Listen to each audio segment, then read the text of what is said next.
सभी को जय मसीह। आप लोगों के बीच यीशु मसीह पिता परमेश्वर का बहुत ही सुंदर वचन सुनने के लिए मिलता है इस चैनल पे। तो नए भाई बहन हैं जो इस चैनल को सब्सक्राइब करें और प्रभु का वचन ध्यानपूर्वक सुने। प्रभु आपको आशीष देंगे। जय मसीह। अध्याय 9 यीशु का रूपांतरण। मत्ती अध्याय 17 1 से 13, लुक्का अध्याय 9 28 से 36। 6 दिन के बाद यीशु ने पतरस और याकूब और यहूदा को साथ लिया और एकांत में किसी ऊंचे पहाड़ पर ले गया। वहां उनके सामने उसका रूप बदल गया और उसका वस्त्र ऐसा चमकने लगा और यहाँ तक उजाला हुआ कि पृथ्वी पर कोई धोबी भी वैसे उजाला नहीं कर सकता है।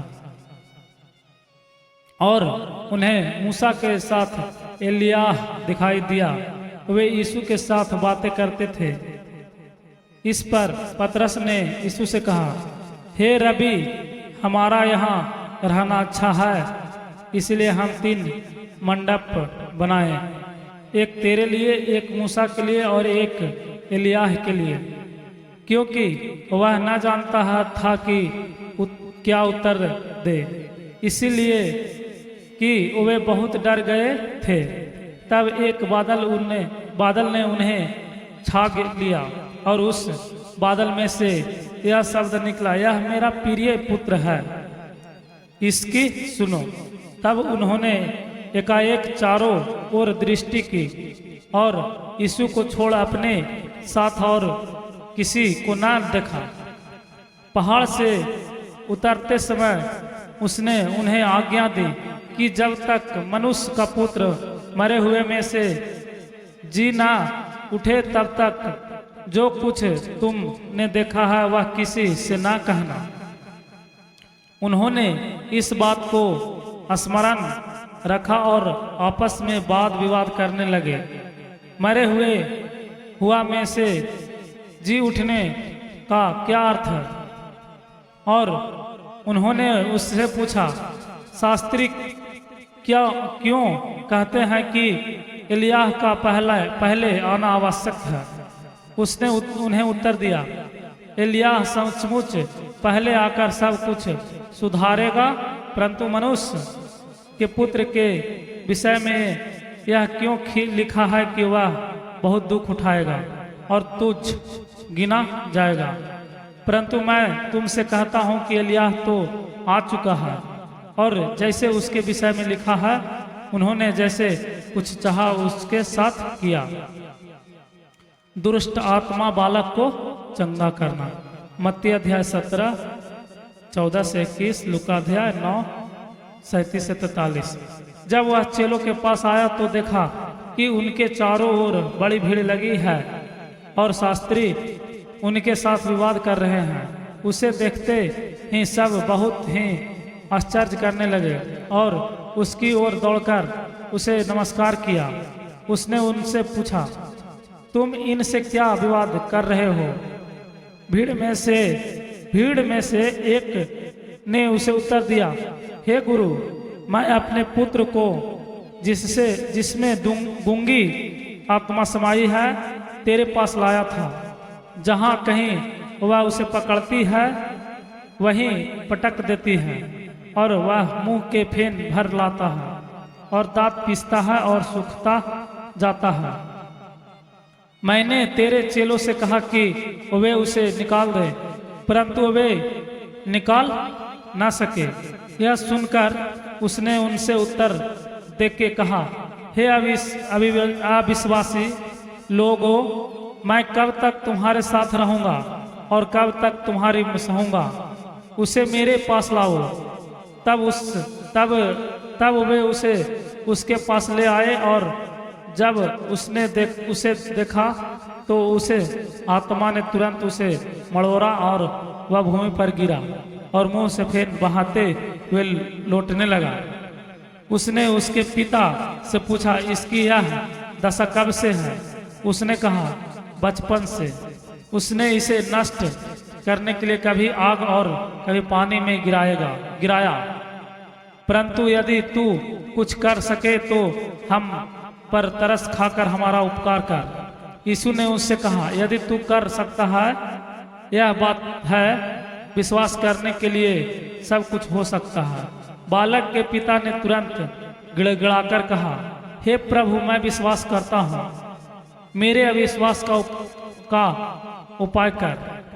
जब यीशु ने देखा कि लोग दौड़कर भीड़ लग रहे हैं, तो उसे अशुद्ध आत्मा को यह कहकर डांटा, हे गूंगी और बहरी आत्मा, मैं तुझे आज्ञा देता हूँ, उसमें से निकल आ और उसमें फिर कभी प्रवेश न करना। तब वह चिल्लाकर और उसे बहुत मड़ोड़ कर निकल आई और बालक मरा हुआ सा हो गया। यहाँ तक कि बहुत लोग कहने लगे कि वह मर गया, परंतु यीशु ने उसका हाथ पकड़ के उसे उठाया और वह खड़ा हो गया। जब वह घर में आया तो उसके चेलों ने एकांत में उससे पूछा, हम उसे क्यों नहीं निकाल सके? उसने उनसे कहा, यह जाति बिना प्रार्थना किसी और उपाय से निकल सकती। अपनी मृत्यु के विषय यीशु की पूर्ण भविष्यवाणी। मत्ती अध्याय 17 22 से 23, लूका अध्याय 9 43 से 45। फिर से वो वहां से चले और गलील में होकर जा रहे थे। वहां नहीं चाहता था कि कोई जाने, क्योंकि अपने चेलों को उपदेश देता और उनसे कहता था, मनुष्य का पुत्र मनुष्यों के हाथ में पकड़वाया जाएगा और वे उसे मार डालेंगे और वह मरने के 3 दिन बाद जी उठेगा। पर यह बात उनकी समझ में नहीं आई और वे उनसे पूछने से डरते थे, सबसे बड़ा कौन? मत्ती अध्याय 18 1 से 5, लूका अध्याय 9 46 से 48। फिर वे फरकुहुम में आए और घर में आकर उसने उनसे पूछा, रास्ते में तुम किस बात पर विवाद कर रहे थे? वे चुप रहे, क्योंकि मार्ग में उन्होंने आपस में यह वाद विवाद किया था कि हम से बड़ा कौन। तब उसने बैठकर 12 को बुलाया और उनमें से कहा, यदि कोई बड़ा होना चाहे तो सबसे छोटा और सब का सेवक बने।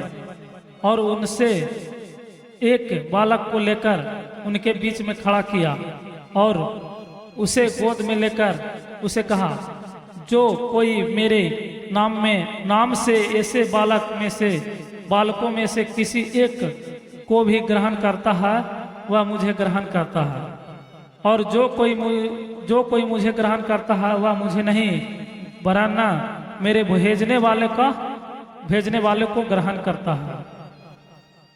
जो विरोध में नहीं वह पक्ष में नहीं। लूका अध्याय 9 49 से 50। तब यहूदा ने उससे कहा, हे गुरु, हमने एक मनुष्य को तेरे नाम से दुष्ट आत्माओं को निकालते देखा और हम उसे मना करने लगे, क्योंकि वह हमारे पीछे नहीं हो लेता था। यीशु ने कहा, उसको मत माना करो, क्योंकि ऐसा कोई नहीं जो मेरे नाम से सामर्थ्य का काम करे और वो जल्दी से मुझे बुरा कहे, क्योंकि जो हमारे विरोध में नहीं वह हमारी ओर है। जो कोई एक कटोरा पानी तुम्हें इसलिए पिलाए कि तुम मसीह के हो, तो मैं तुझे सब कहता हूँ कि वह अपना प्रतिफल किसी रीति से न खोएगा। ठोकर का कारण बनना। मत्ती अध्याय 18 6 से 9, लूका अध्याय 17 1 से 2। जो कोई इन छोटों में से जो मुझे पर विश्वास करते हैं किसी को ठोकर खिलाए तो उसके लिए भला कि भला यहाँ है कि एक बड़ी चक्की का पाट उसके गले में लटकाया जाए और वह समुद्र में डाल दिया जाए। यदि तेरा हाथ तुझे ठोकर खिलाए तो उसे काट डाल, टुकड़ों होकर जीवन में प्रवेश करना तेरे लिए इससे भला है कि दो हाथ रखते हुए नरक की आग में डाला जाए जो कभी बुझने की न, जहां उनका कीड़ा नहीं मारता है और आग नहीं बुझती। यदि तेरा पाँव तुझे ठोकर खिलाए तो उसे काट डाल,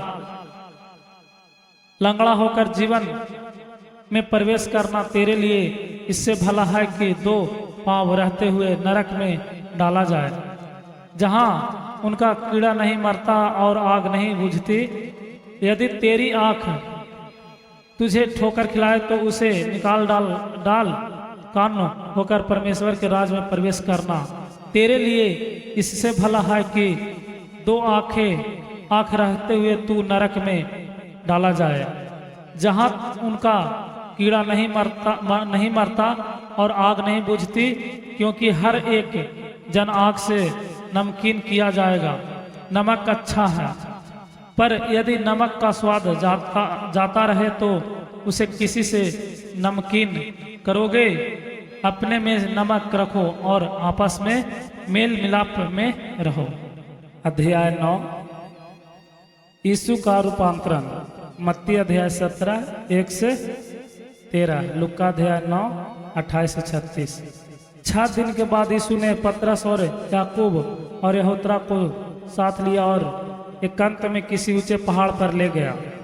वहां उनके सामने उसका रूप बदल गया और उसका वस्त्र ऐसा चमकने लगा और यहाँ तक उजाला हुआ कि पृथ्वी पर कोई धोबी भी वैसे उजाला नहीं कर सकता है। और उन्हें मूसा के साथ एलियाह दिखाई दिया, वे यीशु के साथ बातें करते थे। इस पर पतरस ने यीशु से कहा, हे रबी, हमारा यहाँ रहना अच्छा है, इसलिए हम 3 मंडप बनाए, एक तेरे लिए, एक मूसा के लिए और एक एलियाह के लिए, क्योंकि वह न जानता था कि क्या उत्तर दे, इसीलिए कि वे बहुत डर गए थे। तब एक बादल ने उन्हें छा लिया और उस बादल में से यह शब्द निकला, यह मेरा प्रिय पुत्र है, इसकी सुनो। तब उन्होंने एकाएक चारों ओर दृष्टि की और यीशु को छोड़ अपने साथ और किसी को न देखा। पहाड़ से उतरते समय उसने उन्हें आज्ञा दी कि जब तक मनुष्य का पुत्र मरे हुए में से जी ना उठे तब तक जो कुछ तुमने देखा है वह किसी से ना कहना। उन्होंने इस बात को स्मरण रखा और आपस में वाद विवाद करने लगे। मरे हुआ में से जी उठने का क्या अर्थ है? और उन्होंने उससे पूछा, शास्त्री क्यों कहते हैं कि एलियाह का पहले आना आवश्यक है? उसने उन्हें उत्तर दिया, एलियाह सचमुच पहले आकर सब कुछ सुधारेगा, परंतु मनुष्य के पुत्र के विषय में यह क्यों लिखा है कि वह बहुत दुख उठाएगा और तुझ गिना जाएगा। परंतु मैं तुमसे कहता हूं कि एलियाह तो आ चुका है और जैसे उसके विषय में लिखा है उन्होंने जैसे कुछ चाहा उसके साथ किया।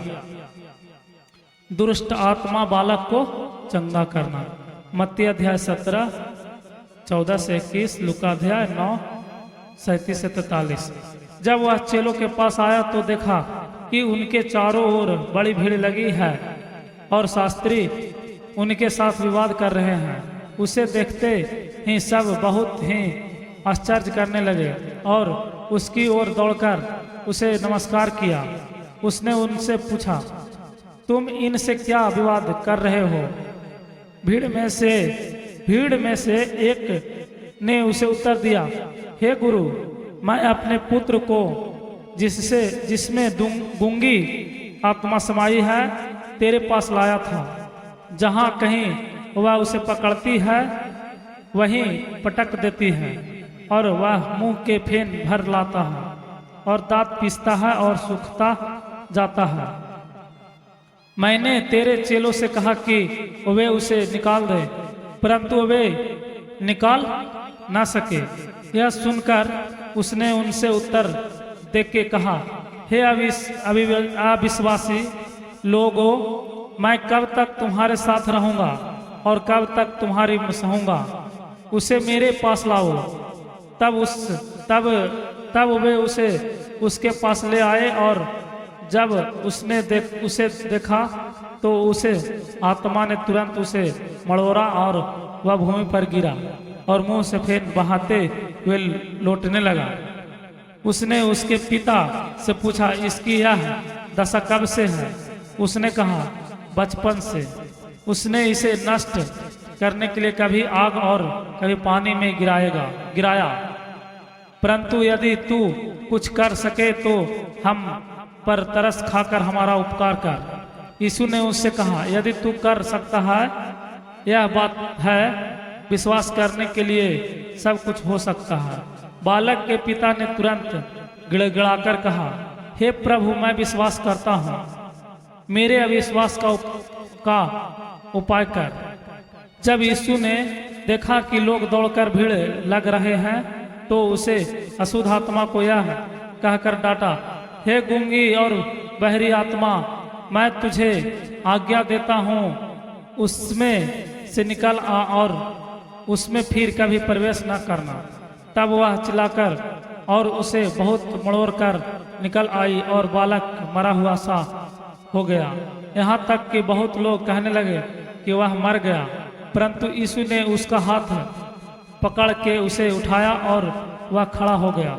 जब वह घर में आया तो उसके चेलों ने एकांत में उससे पूछा, हम उसे क्यों नहीं निकाल सके?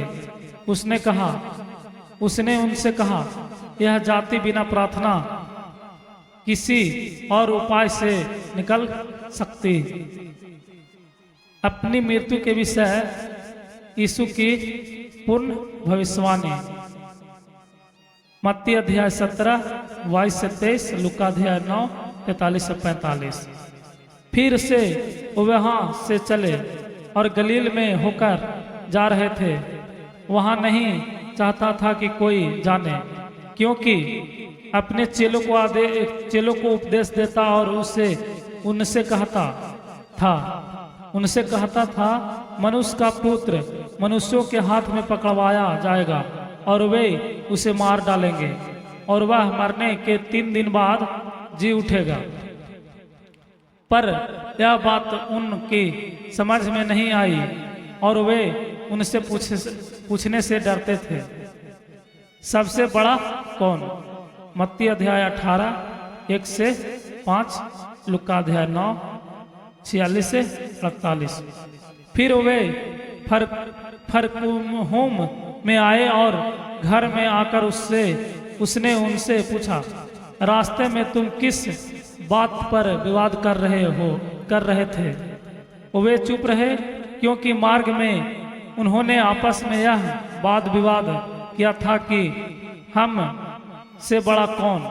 तब उसने बैठकर 12 को बुलाया और उनमें से कहा, यदि कोई बड़ा होना चाहे तो सबसे छोटा और सब का सेवक बने।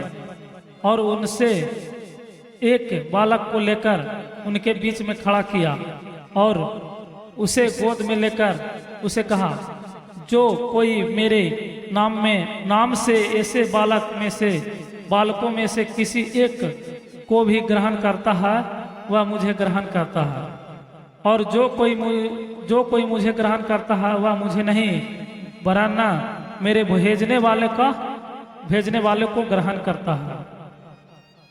जो विरोध में नहीं वह पक्ष में नहीं। लूका अध्याय 9 49 से 50। तब यहूदा ने उससे कहा, हे गुरु, हमने एक मनुष्य को तेरे नाम से दुष्ट आत्माओं को निकालते देखा और हम उसे मना करने लगे, क्योंकि वह हमारे पीछे नहीं हो लेता था। यीशु ने कहा, उसको मत माना करो, क्योंकि ऐसा कोई नहीं जो मेरे नाम से सामर्थ्य का काम करे और वो जल्दी से मुझे बुरा कहे, क्योंकि जो हमारे विरोध में नहीं वह हमारी ओर है। जो कोई एक कटोरा पानी तुम्हें इसलिए पिलाए कि तुम मसीह के हो, तो मैं तुझे सब कहता हूँ कि वह अपना प्रतिफल किसी रीति से न खोएगा। ठोकर का कारण बनना। मत्ती अध्याय 8:18, 6 से 9, लूका अध्याय 7:17, 1 से 2। जो कोई इन छोटों में से जो मुझे पर विश्वास करते हैं किसी को ठोकर खिलाए, तो उसके लिए भला यहाँ है कि एक बड़ी चक्की का पाट उसके गले में लटकाया जाए और वह समुद्र में डाल दिया जाए। यदि तेरा हाथ तुझे ठोकर खिलाए तो उसे काट डाल। टुकड़ों होकर जीवन में प्रवेश करना तेरे लिए इससे भला है कि 2 हाथ रखते हुए नरक की आग में डाला जाए, जो कभी बुझने की न, जहां उनका कीड़ा नहीं मारता है और आग नहीं बुझती। यदि तेरा पाँव तुझे ठोकर खिलाए तो उसे काट डाल। लंगड़ा होकर जीवन में प्रवेश करना तेरे लिए इससे भला है कि 2 पाँव रहते हुए नरक में डाला जाए, जहां उनका कीड़ा नहीं मरता और आग नहीं बुझती। यदि तेरी आंख तुझे ठोकर खिलाए तो उसे निकाल डाल। कान होकर परमेश्वर के राज में प्रवेश करना तेरे लिए इससे भला है कि 2 आंख रहते हुए तू नरक में डाला जाए, जहां उनका कीड़ा नहीं मरता और आग नहीं बुझती, क्योंकि हर एक जन आग से नमकीन किया जाएगा। नमक अच्छा है, पर यदि नमक का स्वाद जाता रहे तो उसे किसी से नमकीन करोगे। अपने में नमक रखो और आपस में मेल मिलाप में रहो। जय मसीह। हालेलुया।